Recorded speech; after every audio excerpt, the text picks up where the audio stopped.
Words are the most powerful force available to us all. Depending on the mindset of an individual, we can choose to use words constructively or destructively. For the energy behind the word comes from the force behind one's thoughts. And since our thoughts come from the mind, we must be ever watchful of it, for the meanings of the words formulates perceptions that shape our outlook on life and ultimately creates our world. If you're watching this video, chances are you speak English, and whether you accept it or not, most of us have been put under a hypnotic spell by way of the English language that enabled you to go against yourself. And the only way to break this spell is to spell out the words. Welcome to Back to the Basics, where you learn facts, hope you embrace it. Watch, like, share, bring in awareness. Watch, like, share, bring in awareness. I'm fearless. Welcome to Back to the Basics, where you learn facts, hope you embrace it. Watch, like, share, bring in awareness. Watch, like, share, bring in awareness. The word English is a grafted word. It is a combination of the word Engels, a name that pertains to Germanic people, and the word ish, which is a suffix used to form adjectives from nouns, giving it the sense of belonging to.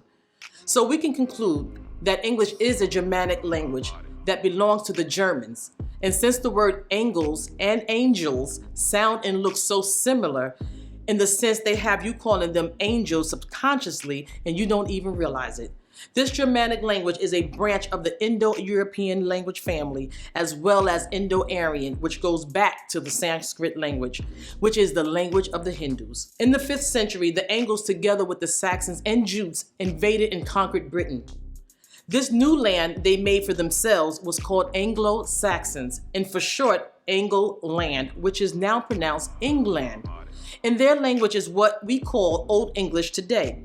Soon, French, Latin, Slavic, Italian, Arabic, Greek, Hebrew, Portuguese, and many other languages were added to it to further confuse us. The year 1066 AD marked the end of Old English and the beginning of Middle English.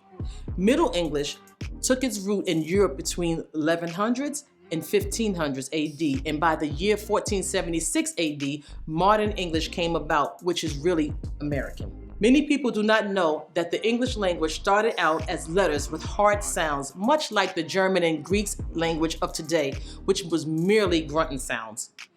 This language eventually evolved into what we presently speak. World leaders had planned to have the entire world speak in English, and thus it became the most widely used language in every country. It is no coincidence that most people in the world speaks English. Speaking this language, however, have helped to enslave the minds and bodies of our people world over, and it has been a tool of the evil ones to keep us trapped in a hypnotic spell by simply playing with words. To put a spell on someone is to utilize words in such a captivating way that the victim doesn't even realize it.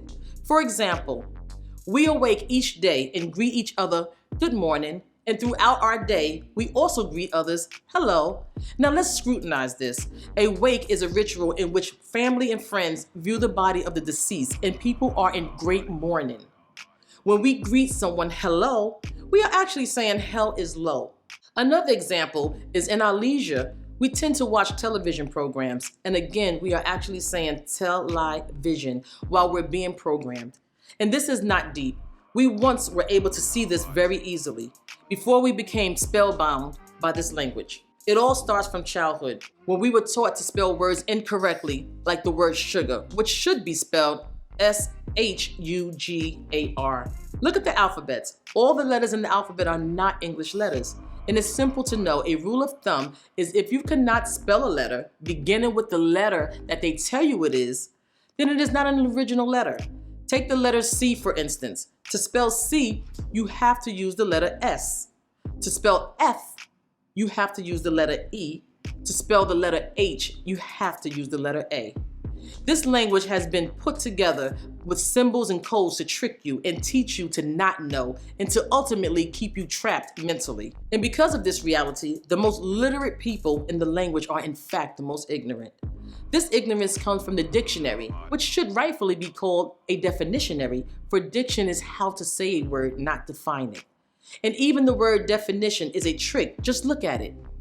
Definition, to make you deaf to the true meaning of words. As you can see, the English language is a spell, and in order to keep yourself and your children from being victims of it, become a child again and relearn your language of tone. Mispatia. I am Hotep Ba Atun, and this is Back to the Basics. Like, share, and subscribe. Facts we stated. You wanna know something? Go back to basics. Most saw trapping was called the Matrix. The world frivolized, yet it's hard to face it. So I spread truth, hope you embrace it. Watch, like, share, bring in awareness. We born to be woken, this the awakening. Said we born to be woken, this the awakening. I'm fearless.